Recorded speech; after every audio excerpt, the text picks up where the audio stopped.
The rain began just after sunset, turning the quiet Portland neighborhood into a blur of silver streets and glowing porch lights. Inside a modest blue house at the end of Maple Street, Emily Carter stood by the kitchen window, watching drops slide slowly down the glass. Evenings were the hardest for her. Daytime kept her busy at the school library, surrounded by students and books, but nights reminded her how empty the house had become. The silence after divorce felt heavier than she had ever imagined.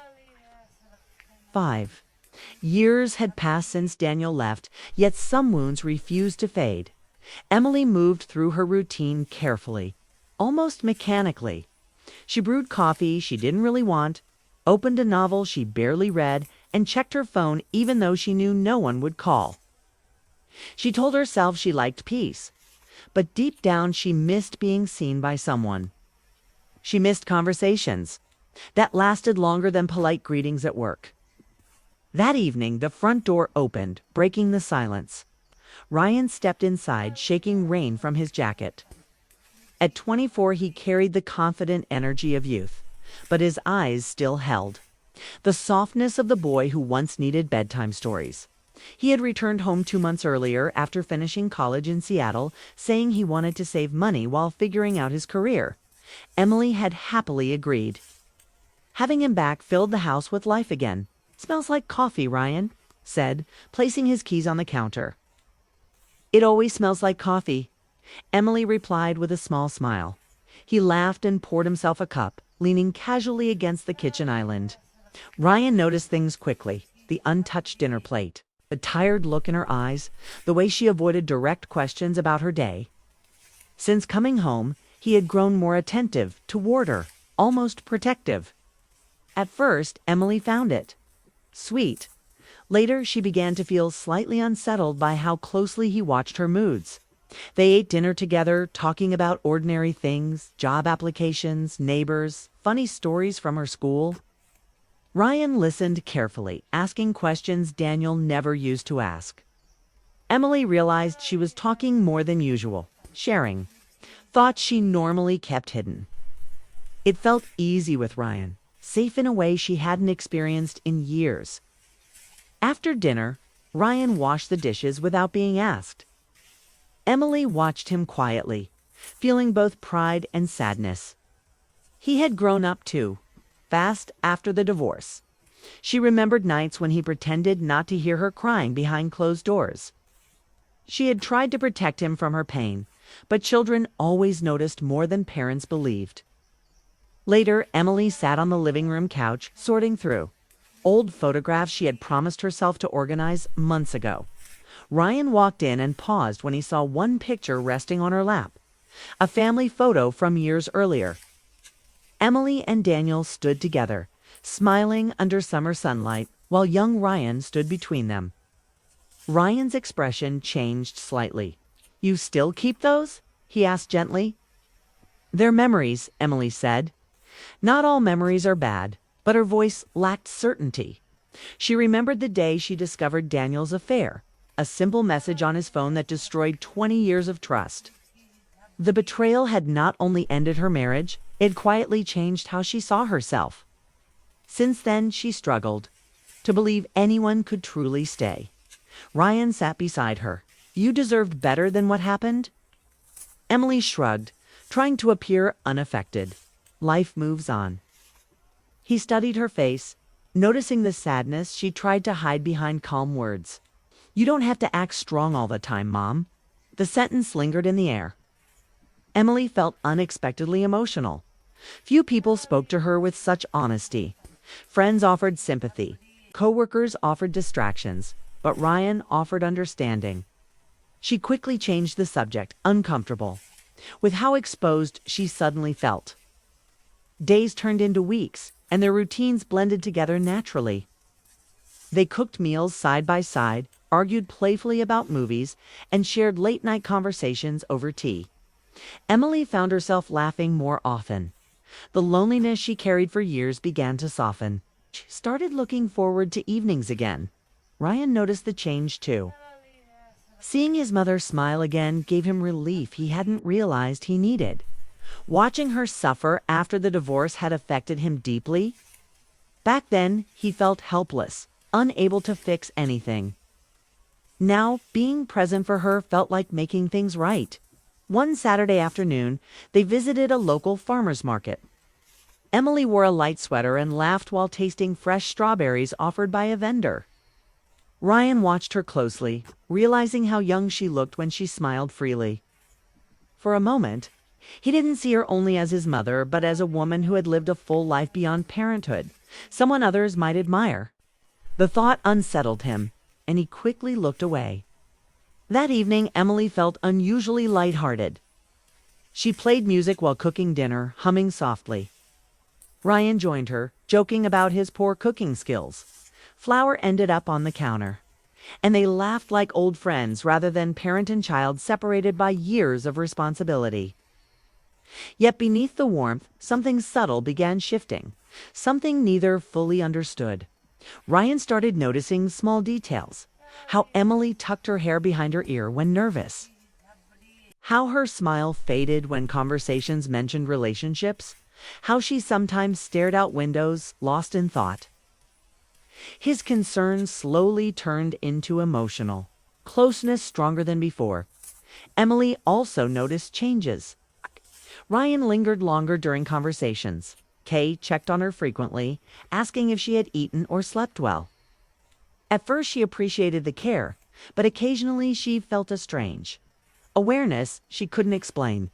She dismissed it as imagination, blaming loneliness for making ordinary moments feel intense.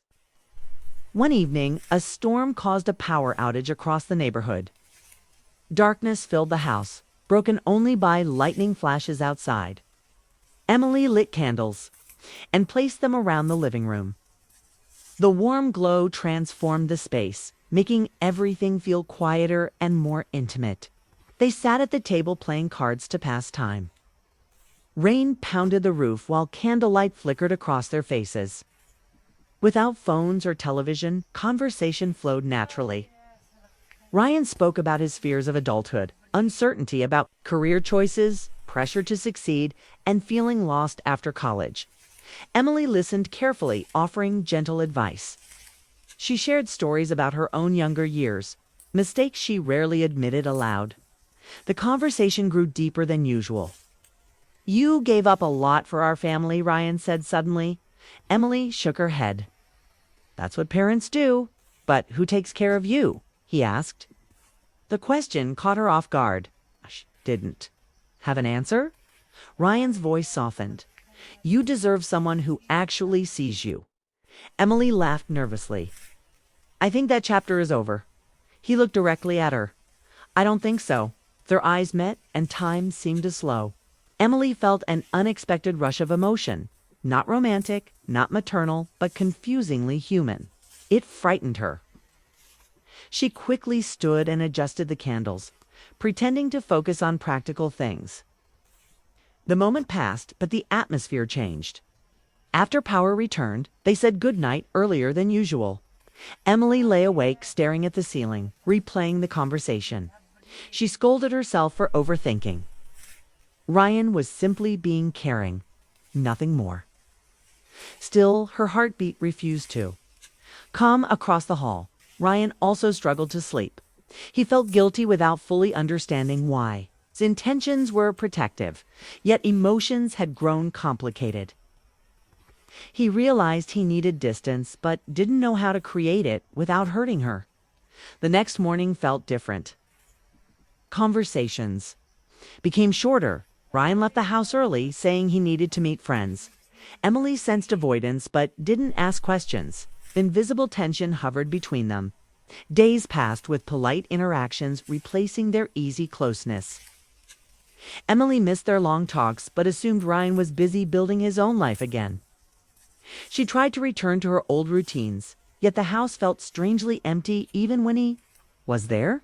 One afternoon, she found herself standing on the porch wrapped in a blanket, watching clouds move slowly across the sky.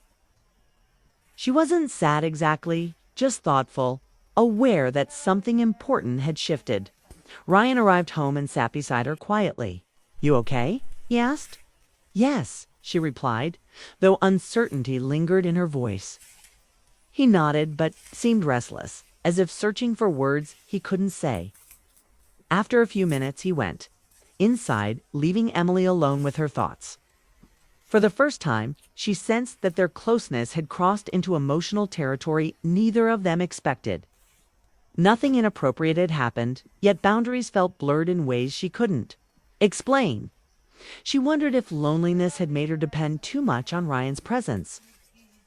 Maybe they both leaned on each other while healing from the same past pain. That night, Emily realized something important.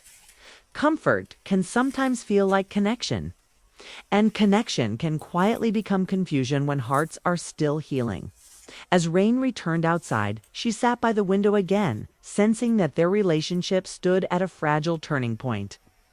She didn't yet know what Ryan was struggling with internally, or how deeply he questioned his own feelings. But she felt certain of one thing. The peace she had started to rebuild was about to be tested, and the line between love, protection, and emotional need was thinner than she had ever imagined. The quiet distance between Emily and Ryan lasted for several days, and neither of them knew how to return to the easy comfort they once shared. The house felt careful now, as if both walked around invisible walls. Conversations stayed polite and short. Ryan left early each morning and came home late, offering simple explanations about job searches or meeting friends. Emily nodded each time, pretending not to notice the tension growing stronger. One afternoon, sunlight filled the living room while Emily organized books she had borrowed from the school library. She tried focusing on work, but her thoughts kept drifting back to Ryan.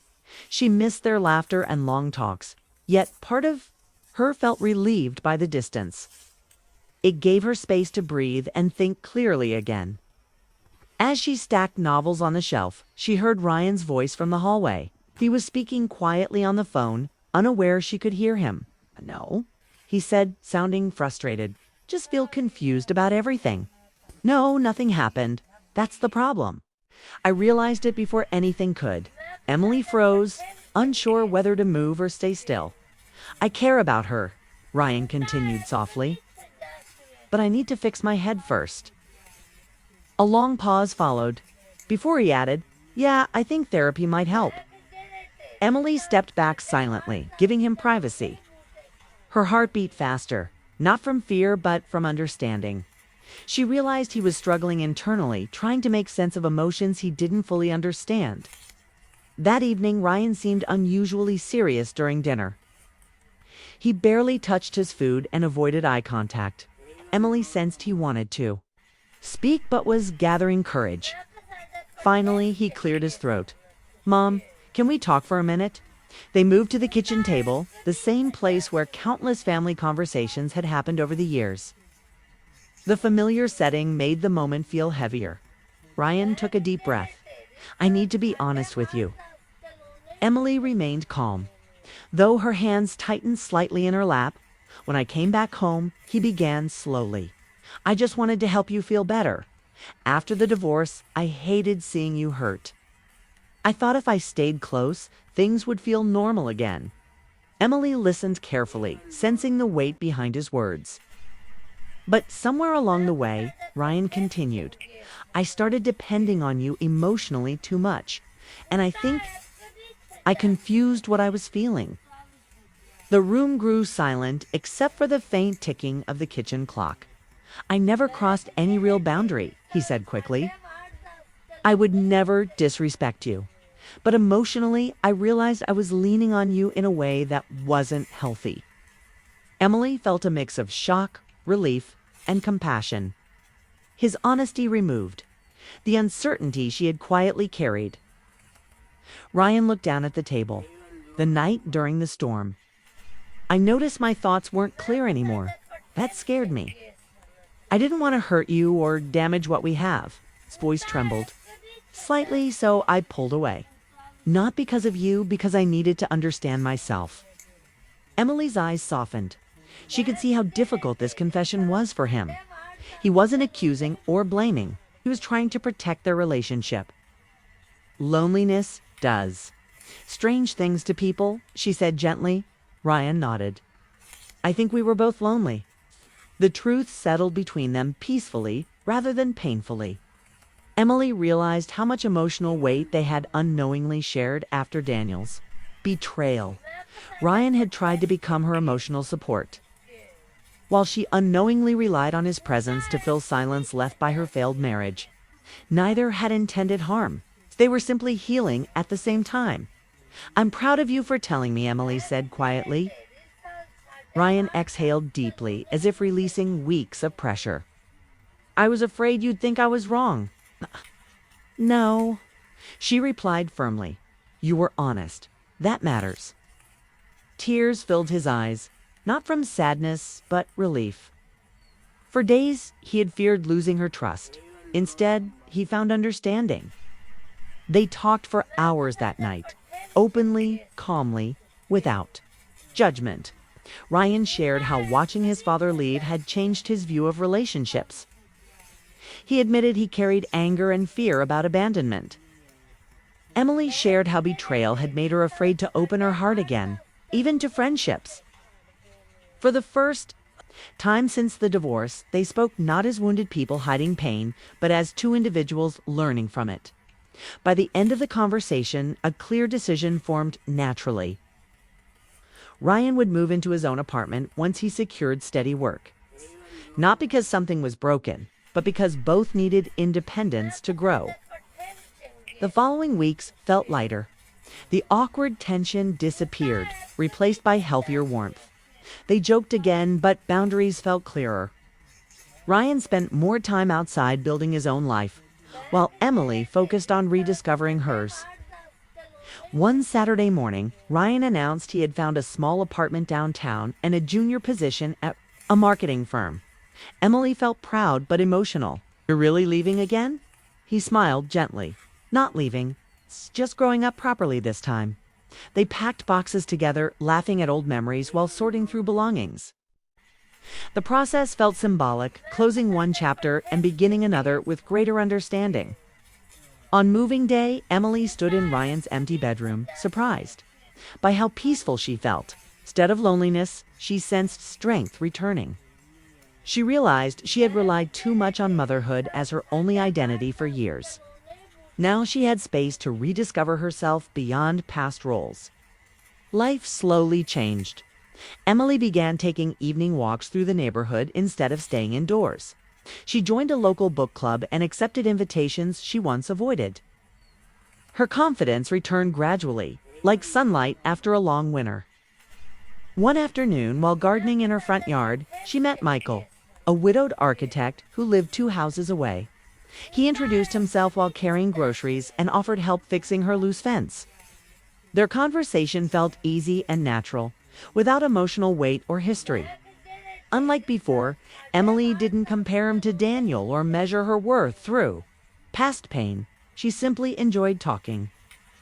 Over weeks, casual conversations turned into shared coffee and long walks discussing books, travel, and life lessons learned through loss. Michael understood grief without needing explanations. His calm presence felt balanced, supportive, but not overwhelming. Meanwhile, Ryan thrived in his new independence.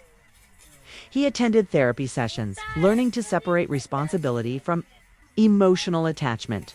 He visited Emily often, but their relationship felt healthier, warm, respectful, and clearly defined. One evening, Ryan joined Emily and Michael for dinner. Watching them laugh together filled him with quiet happiness. He saw his mother not as someone fragile, needing protection, but as a strong woman capable of loving again. Later, while helping clean dishes, Ryan said softly, "You seem really happy." Emily smiled. "I think I finally remembered how to be." He nodded, feeling peace settle inside him. Driving home that night, Ryan realized something important. His confusion had never been about love in the wrong sense. It had been about fear. Fear of losing family again, fear of seeing his mother hurt. Once he faced those fears, clarity followed. Months passed, bringing steady change. Emily's home felt warm again, filled with purpose rather than memories of betrayal. She decorated rooms differently, replacing old photographs with new ones. Moments of growth instead of reminders. Of loss. One evening, she sat on the porch watching the sunset, thinking about how close they had come to emotional misunderstanding. Instead of shame, she felt gratitude. The experience had forced both of them to confront loneliness honestly, she realized. The real lesson wasn't about lines being crossed, but about recognizing emotional needs before they became confusion. Healing required boundaries as much as love. Ryan visited that night, bringing dessert from a nearby bakery. They talked easily, sharing stories about work and daily life. The comfort between them felt steady and natural again. Mother and son, connected by understanding rather than dependence. As darkness settled around the neighborhood, Emily felt a quiet certainty she hadn't known in years. Her past no longer defined her future. Daniel's betrayal had once convinced her she wasn't enough. Ryan's honesty had reminded her that love, when guided by respect and awareness, could heal rather than harm. Sometimes the most surprising moments in life weren't dramatic events, but honest conversations that changed direction quietly. Emily looked at her son and realized they had both grown stronger by facing uncomfortable truths instead of hiding from them. The line that once felt blurred now stood clear, not as a boundary built from fear, but as one shaped by maturity, trust, and understanding. And for the first time in many years, Emily felt ready to embrace life, not as someone recovering from heartbreak, but as someone beginning again with wisdom, balance, and hope.